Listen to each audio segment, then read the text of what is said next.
We got some quick camp updates, and then you and I together are going to learn all this new schematic stuff the Vikings are doing. Welcome to the Locked On Vikings podcast.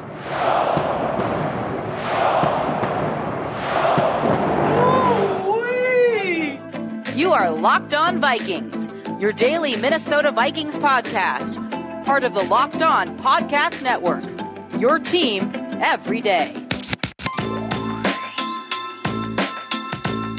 What's going on, everybody? Welcome to another episode of the Locked On Vikings podcast, part of the Locked On Podcast Network, your team every day. As always, I'm your host, your pal, and the kid you copied off in math class. My name is Luke Braun. You can find me on Twitter at Luke Braun NFL. Show is on Twitter at Locked On Vikings. And thank you so much for making Locked On Vikings your first listen of the day each and every day. Today's episode is brought to you by BetterHelp. It's not a crisis line. It's not self-help. It's professional therapy done securely online, available to people worldwide. And they have a special offer for my listeners. Get 10% off of your first month at betterhelp.com/lockedon. So today's episode, I'm very, very, very excited about. I have Sean Syed. You might know him on Twitter as Syed Schemes. And if you don't know him, he is a guy that is very, very well versed in McVay and Fangio schemes. That's what the Vikings are running here. It's going to be kind of like what we did on Monday, except Syed knows about 10 times as much about this stuff as I do, and I learned so much from him just in that conversation. I'm really excited to bring that to you. So before we get into it, let's quickly update you on the ins and outs of what's going on at training camp. Christian Darrisaw is, I guess, the headline we haven't talked about. Everybody's really raving about him. I got into him a little bit yesterday, but people are like separately really raving about him. Brian O'Neill's got a lot of great stuff to say. He's holding his own against Danielle Hunter at times. It's really cool. And then he had an arm issue of some sort and left practice. It is, I guess, a little bit of an injury-plagued practice, but the injuries that are plaguing us all are fortunately looking to be pretty minor right now. Word on the street is that Christian Darrisaw will be fine. We'll see how long it takes for him to get back, but he looks like he's really taken a step forward. Dalvin Cook still taking some carries despite his finger injury, and Madison also taking carries still, so their injuries don't appear to be holding them back very much. Wouldn't expect to see either of those guys in the preseason, even if they were healthy. So whatever. But it's nice to see that, I highly doubt week one is in jeopardy for those guys. And then camp is just kind of following the same patterns. I think what we noticed in those first couple days is really holding. Andrew Booth is playing really well. Dancer's playing up and down. Cam Bynum's getting a ton of praise, although he has also had some poor moments, but more good moments than poor moments. There are some weird sleepers that keep showing up, like Myron Mitchell and Tristan Jackson looks really fast, like some sleeper guys that might pop onto the roster, guys that I definitely plan to look at. I will be there next week. So I plan to take a look at that when I can see them all with my own eyes. And just a lot of optimism kind of gushing out of TCO. And it's very much the honeymoon phase. It's very much like, everybody's all very kumbaya and very impressed with each other. You can kind of tell by the way that things are reported, the mood, the attitude. Justin Jefferson gets a catch over Patrick Peterson. Oh, that was the other. Patrick Peterson had a hell of a day on Wednesday. He had 2 picks and he was blanketing guys all day. So nice to see a good day out of him. But Patrick Peterson gets an interception on Justin Jefferson, and in a happy world where everybody's very optimistic and you're in the honeymoon phase, that's a great Patrick Peterson play. And if it were year 8 of your coach like it was last year, that's a bad Justin Jefferson play.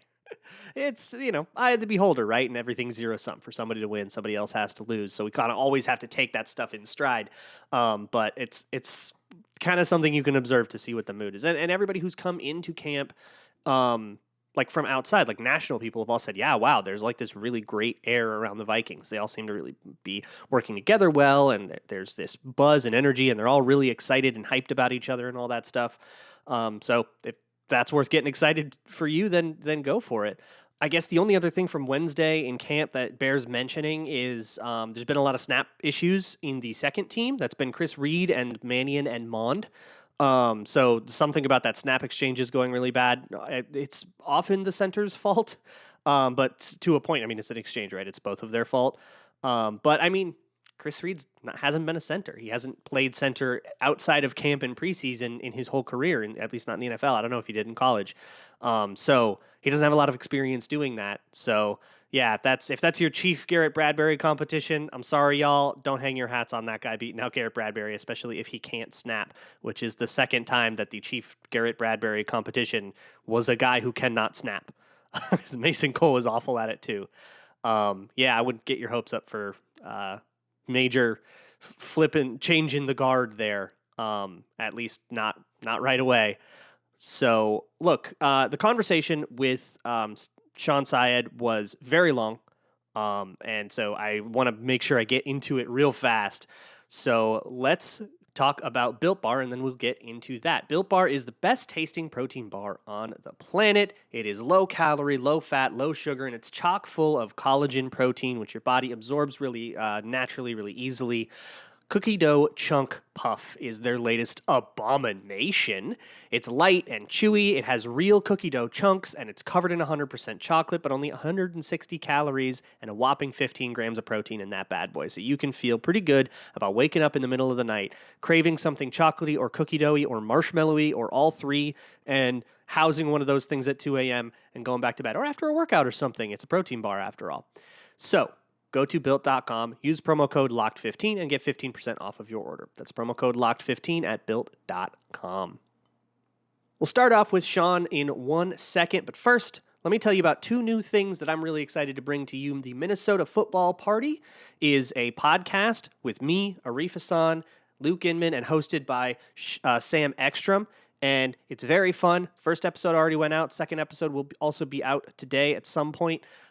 So that's a now bi-weekly podcast that we're doing throughout the whole season. Ensemble podcast, very similar vibes to the old Zone Coverage Football Machine, and of course has all three of those guys plus me. So it's the Zone Coverage Football Machine plus me. If you're into that, go check it out. Also, the history documentary, the History of the Minnesota Vikings, is a 7-part documentary series that I've been working on.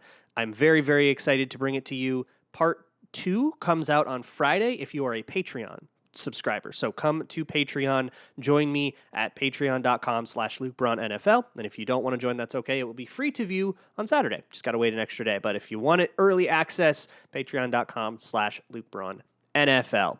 Now, let's dive into some X's and O's.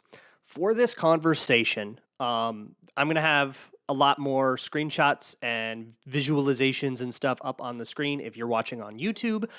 If you're listening on the podcast, if you're in the car or something you can't watch on YouTube, no worries. We're going to be as descriptive as possible, but it's another one of those that I recommend you watch on YouTube if you can. Because a lot of people got upset about it before, I am not revealing any secret that is not already public information.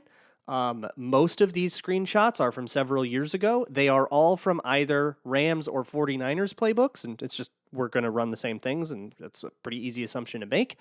A lot of people got real upset about that, and I'm here to soothe you, all right? It ain't going to be that way. And all of these visualizations were provided by Sean Syed himself. So again, thank you so much, Sean. It's very dense stuff, and so if you need to slow it down, stop, start, take time to digest and stuff, I recommend that you do that. Maybe this is one you kind of work at over the day instead of just like throwing on in the background or whatever. But with any luck, we will all have a very base intuitive understanding of what the Vikings are going to try to do schematically at the highest level.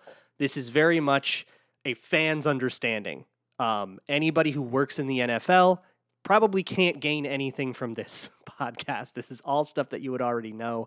But for, lay people like you and me, I learned a ton. And I hope this can help kind of expand your understanding of the Vikings, which is the whole point of this show. So here's the conversation. All right, everybody. Super, super excited to be here with Sean Syed at Syed Schemes on Twitter. Sean, thank you so much for joining us. And you're going to learn me a little bit today, huh? Luke, I appreciate it. We're getting dangerously close to real football games, and it is an exciting time for all of us. Yes. And so, of course, new coach, McVay disciple. We all want to know what he's running. Turns out McVay concepts. We were all very surprised to learn. So I wanted to ask you to explain to me a couple of because you are a McVay and Fangio scheme geek. Like you're really well versed in both of the things the Vikings will be running. So I'm really, really excited to have you on here. So all I'm going to do, I'm going to ask you about a couple of offensive concepts, and then I just want to ask you to just teach me a little bit about Fangio coverage stuff. And most of this is stuff that I do not know, so I'm very excited to learn alongside the audience today. I am pretty familiar with Dagger and the idea of a high-low concept, but from like a football 101 perspective, what is Dagger? And what I want to really get into is why things are designed the way they are. Like, what's the purpose? What's the goal of combining routes in the way you do with Dagger? Yep, I think Dagger's a great place to start. As you said, it's a high-low concept. So we'll go routes, we'll go reads, and then we'll go kind of how it plays out against certain coverages. Really, three main aspects to Dagger. First, a vertical clear out. So it's usually just a deep vertical or a through post, and we want to catch the safety's eyes, that near safety's eyes. Second, we're going to have a deep in of some sort. It's usually just a dig at 20 yards, sometimes an 18, 20-yard kind of window, depending on level you're at, playing in high school or something like that. And the final part of Dagger, it's an underneath route. So in old 2x2 Dagger, it would usually be a shallow kind of coming across the formation. It could even be the back out and play action. They have play action Dagger concepts. And then lastly, just trying to continue to stretch out the coverage, our underneath route. In a 3x1 example, we'll have it be the middle receiver. And the run, we'll just call it a pivot. So kind of think about it just like an the old Chad Beebe route is what we call it here. Or he was, pivot whip out. Like that kind of thing. Yeah, I think that's a good way to put it. So you think of your 8-yard curl turning back into the quarterback. If you have tight man or zone coverage kind of sliding to you, you can work away from your coverage toward the sideline, or even further to you. Now, the depth there is important because you need to be deep enough that you can draw the hook defender down to you and really open up that ding window.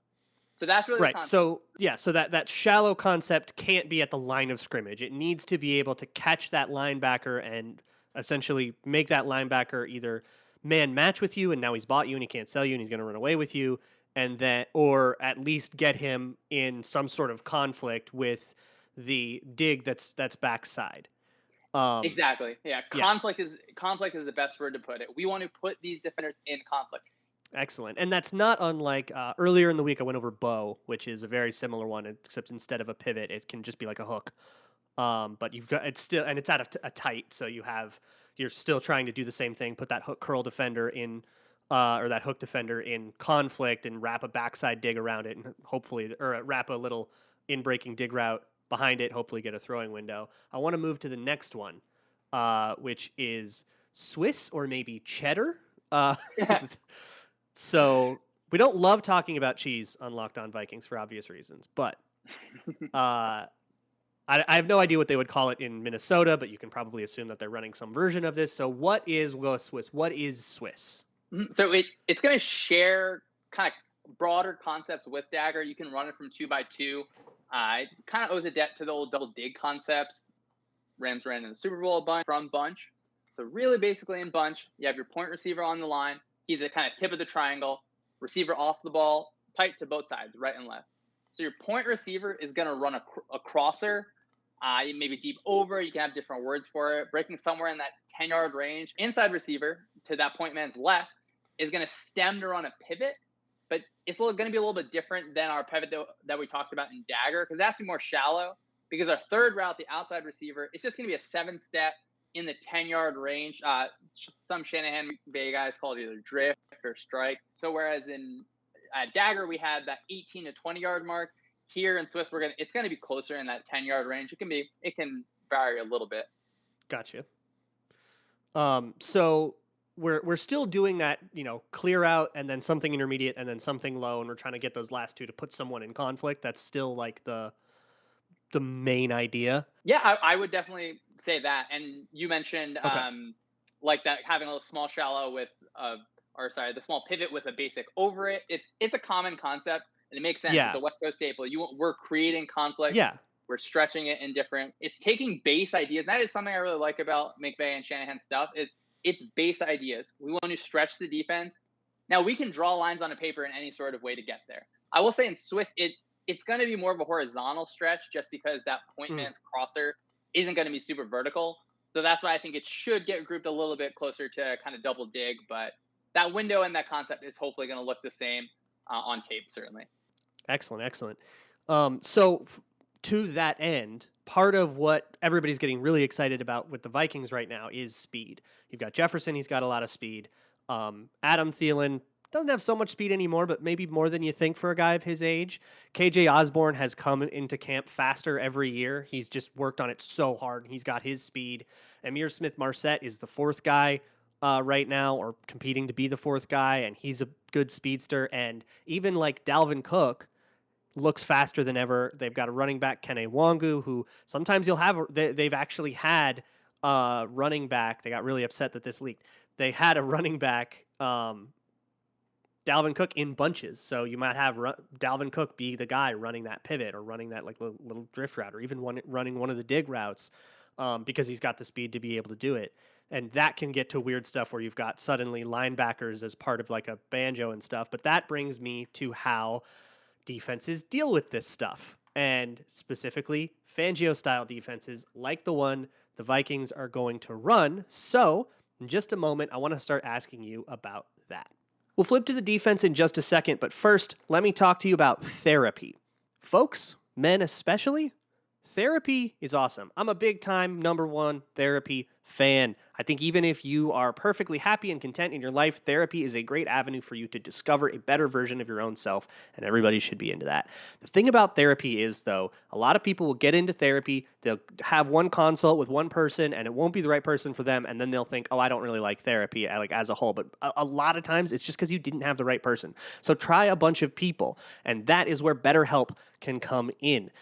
I have been going to therapy for like 2 years, and it has absolutely helped me to just chisel a better version of myself out of what I started with. It's just good for you. To me, it's like going to the gym, but for your brain, for your soul. So go to BetterHelp. You can schedule weekly video or phone sessions. It's just a few clicks on your laptop. It's not a self-help grift. It's not a crisis hotline or anything like that. It is just a resource for you to go make yourself into a better version of you. And I think that's really beautiful. So go to betterhelp.com/lockedon. That's betterhelp.com/lockedon. And my listeners get 10% off of your first month of online therapy if you go to that link, betterhelp.com/lockedon. So, moving on with this very X's and O's heavy episode of the Locked On Vikings podcast. I'm here with Sean Syed at Syed Schemes, an excellent follow on Twitter if you're interested in this stuff and you want to see like actual screenshots from NFL playbooks that the coaches use. Don't worry, it's all old stuff. Nobody's leaking anything and any cherished secrets, but it's all, stuff from years ago, but it's still the same concepts. But now I want to switch to the defensive side of the ball, because we've spent a lot of time on this show trying to get to know what the new defense will look like. We have been staring at man match, cover 7, double A gap, Mike Zimmer stuff for 8 years, and we're going into a whole new world with with a Fangio disciple. So you have, as I understand, come prepared to talk a whole lot about covering against 3-by-1. So before we get into how 3-by-1, how we respond to 3-by-1, I want to just quick talk about what is the problem that 3-by-1 presents that we're trying to solve. Like, why is 3-by-1 so scary? So since if you think first in 3-by-1, if Tyreek Hill is your number 3 guy, the innermost guy, if he's running up the field, his matchup may force your linebacker to be kind of carrying that vertical. You can also have concepts where they're really just flood concepts. We want to flood the coverage and force people in different ways. It's a space issue. It's a speed issue. So 3-by-1 is going to be a favorite formation for the NFL, because you're going to have limitations based on the rules, of course, on how many guys you can have to one side of the field and the spacing rules. So 3-by-1 makes sense. It opens up kind of a lot of passing concepts. So you have to become prepared to have tools in your toolbox to deal with it. Excellent. So let's talk about those tools then. So you've got, I don't wish, but I wish we still had Devontae Adams in the division as an example, because this is what the Packers did. They would do 3-by-1, and they would put Devontae Adams on the backside, and it would like force a bunch of one-on-ones. It just absolutely shredded the Vikings constantly. So Not Devontae Adams, and there's like a lot of really bad receivers in the North now, but some team like that. 3-by-1, they come out, they've got some superstar, they're moving them all over the formation. What are the principles we're angling at here? And what sort of coverages will we start to see from a Fangio defense? So I think you make a great point, and that backside X is going to be a problem. A lot of these coverages are going to lead to one-on-ones in the backside. So a lot of this kind of goes on the principle that, hey, look, if we can't cover one-on-one on the backside, we can't really mess around with kind of finding high lows or doubles on number 3. But 3 kind of post-snap, 3-by-1 coverages, really focusing more on the shells. So we start in that 2-high shell. Think about, say, there's 3 receivers Right, 2 on one deep side. safeties. Yep. Think about the safety away from that 3 wide receivers in some way coming down. So most popular third down coverage you'll see in the NFL. Fangio calls it one hole, man coverage across the board.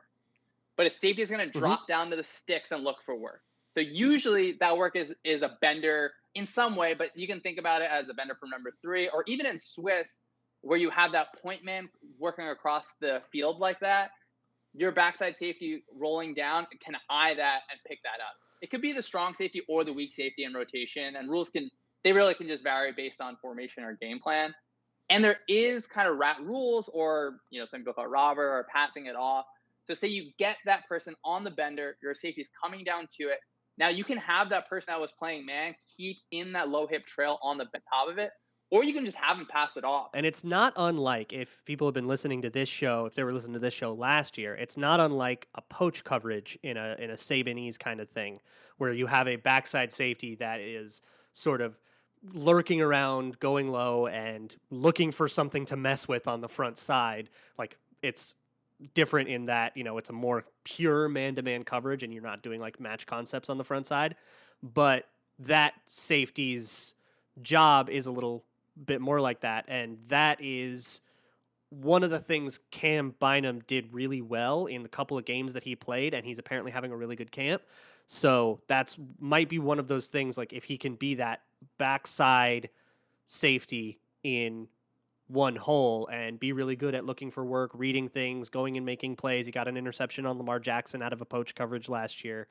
That can be one of the things that makes this whole thing like exciting. So I guess my question then becomes, what's next? What do you have next on the docket here? There's the quarters cover 8 stuff, and we've all known about cover 2 and 3 and 4, but 8 is a number that will scare people that are only familiar with like the Madden version of the coverages. So what do we mean when we talk about cover 6 and cover 8? So I guess first in we'll go Fangio terms, right? Because people use all different numbers, different things. I'm pretty sure, Fangio, it's a quarter adjustment that they're going to call cover 8. Yeah. It's going to be half quarters, quarters. Yeah, that's what I've been calling it, is quarter, quarter, half, and half, quarter, quarter. Yeah, and then the one that starts off is just what you're doing in the passing string. So in cover 8, half quarter, quarter, half to the passing string. Playing halves in high school, it's hard because of really how far those hashes are. So you're asking kids to cover a lot of space, and the NFL hashes are generally more conducive to playing halves. So let's split the field in half in our minds in cover 8. So to the trip corner, to that 3 receiver side, and that safety is playing over the top, is playing that half. On the backside, if you're playing a concept where you're having your weak safety do any sort of poaching, that corner is really going to be locked in man to man. So again, if you're an offense and you want to isolate and take advantage of that, for example, in Swiss, your backside X, if you want to run a comeback, or they have a scout concept, or really anything where that's a matchup where we can take advantage of, you can win on that.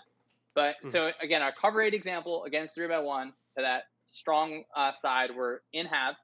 And the weak side safety here, it's really what makes the coverage kind of interesting. They can just play a concept where they're side. So if you can think of the offense running 4 verticals with a bender from 3, it would let the cover 2 corner kind of low hit carry that vertical. The half safety is kind of working over 2 and 1, kind of just finding the sweet spot in terms of leverage. But now the weak side safety can take that bender of 3, and that doesn't force a person up the field. Again, we have hopefully a faster body that can take that bender up the field. Right. So if I understand here, it kind of allows you to get, if that backside X, that isolated guy, is really scary, it allows you to get a bracket on him. You can have, I think you would just like a low hip trail, or like you have, which all that means is the cornerback is playing, kind of staying on the guy's back hip and staying a couple yards off of him, mostly because you have a safety over the top that can help you. And so you've kind of got that bracketed, and a quarterback should see that and know not to throw it. And if he does, that's on him. And then kind of everywhere else, you get other quarters concepts, stuff that we might be a little bit more familiar with from the Zimmer days, but only playing it kind of on that half. And still, it seems like the real crux of all of this is that everything starts from a too high shell and then moves downward. It starts up and moves downhill, and that can be really exploited in the run game. And that's why you need guys that need to be able to like explode downhill really fast. And if you look at the Vikings draft, they took Lewis Seen and Andrew Booth and Brian Asamoah, who are all guys that see a gap and explode like they're shot out of a cannon downhill and get it. And that's like all guys that have that skill set. That is something that's really exciting to hear. I think that these are generally going to be pass down coverages, but really safeties with the versatility. If you can get in even big nickel personnel, and just we have a really exciting big about, nickel package, and that's great to hear. You have I know you have edge rushers that can rush the passer. That's going to be fun to watch. This is the kind of thing you could do, and people have done, 6 1-hour clinics on, and you still probably only scratch the surface of it. So that has to be all the time you can spend on it. Sean, tell the people again where they can find you, and plug your stuff, plug what you got going. Let people know where to go. Yeah, just you can look on the screen if you're on YouTube, or it's Syed Schemes on Twitter, spelled SYED Schemes. And look, I tweet a lot. Just follow the tweets. It's me and my two brothers. We love football. I feel like I've spent a lot of time on that Shanahan McVay stuff and that Fangio stuff. So all you NFL guys, keep hiring the friends of Sean McVay onto your staff so my stuff gets better and better. But really looking forward to another season. Yeah, and if any NFC North defensive coordinators are trying to listen in on this, give Syed a call. Yeah, so we'll answer them. Tomorrow, we're going to keep going with camp. I will keep you updated on the day-to-day best I can. But if you're bored, in the meantime, go check out patreon.com/LukeBraunNFL. And if you want to join me on there, you can watch part 2 of the history documentary. It is an hour long. It covers the late 60s and early 70s. So that means Super Bowl IV is in there. And you get to know a lot of who made the Vikings of the 70s great. A lot of half the Purple People Eaters, the half we haven't already covered. Paul Krause is in there, all those linebackers, guys like Gene Washington, guys like Ed White and Ron Yeri. It's very fun. Honestly, the Super Bowl IV part is one of my favorite parts of the entire series. I really hope you guys check that out. I will see you all tomorrow. And as always, Skull.